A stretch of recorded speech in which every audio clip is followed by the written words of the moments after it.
திருச்சி மாவட்டம் ஸ்ரீரங்கம் ரங்கநாதர் கோவில் சித்திரை திருவிழாவை முன்னிட்டு திருத்தேரோட்டம் வெகு விமரிசையாக நடைபெற்று வருகிறது. இதுகுறித்து எமது செய்தியாளர் இளவரசன் வழங்கும் விரிவான விவரங்களை தற்போது கேட்டு அறியலாம். வணக்கம் இளவரசன், தற்போது விழாவிற்கான ஏற்பாடுகள் எவ்வாறு அங்கு மேற்கொள்ளப்பட்டுள்ளது? இது குறித்தான விவரங்களை பதிவு பண்ணுங்க. ஸ்ரீரங்கம் சித்திரை தேரோட்டம் சற்று முன் தொடங்கியது. லட்சக்கணக்கான பக்தர்கள் ரெங்கா ரெங்கா என பக்தி பரவசத்துடன் திருத்தேரை வடம்பிடித்து இழுத்து வருகின்றனர்.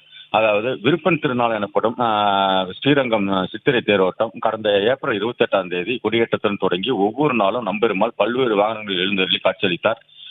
இன்று காலை 4:30 மணிக்கு புறப்பாடு மூலஸ்தானத்திலிருந்து புறப்பட்டு திருத்தேரில் ஏறி பக்தர்களுக்கு பச்சை பட்டு உடுத்தி காட்சியளித்தார். அதன் பின்னர் சரியாக 6 மணிக்கு திருத்தேரை லட்சக்கணக்கான பக்தர்கள் ரெங்கா ரெங்கா என பக்தி பரவசத்துடன் தேரை வடம்பிடித்து இழுத்து வருகின்றனர். இந்த தேரானது இப்ப ஸ்ரீரங்கம் 4 சித்திரை வீதி உலா வந்து கொண்டிருக்கிறது.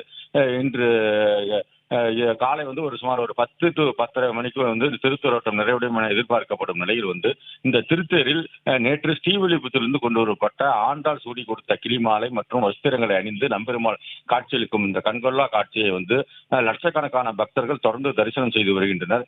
இந்த தேரோட்டத்தை முன்னிட்டு ஏராளமான திருச்சியை சேர்ந்த பொதுமக்கள் மற்றும் தனியார் நிறுவனங்கள் தண்ணீர் பந்தல் மற்றும் அன்னதானங்களும் வழங்கி வருகின்றனர். தொடர்ந்து இந்த பூலோக வைகுண்டம் ஸ்ரீரங்கத்தில் ரெங்கா ரெங்கா என்ற பக்தி கோஷம் விண்ணதிர கேட்டுக்கொண்டே இருக்கிறது.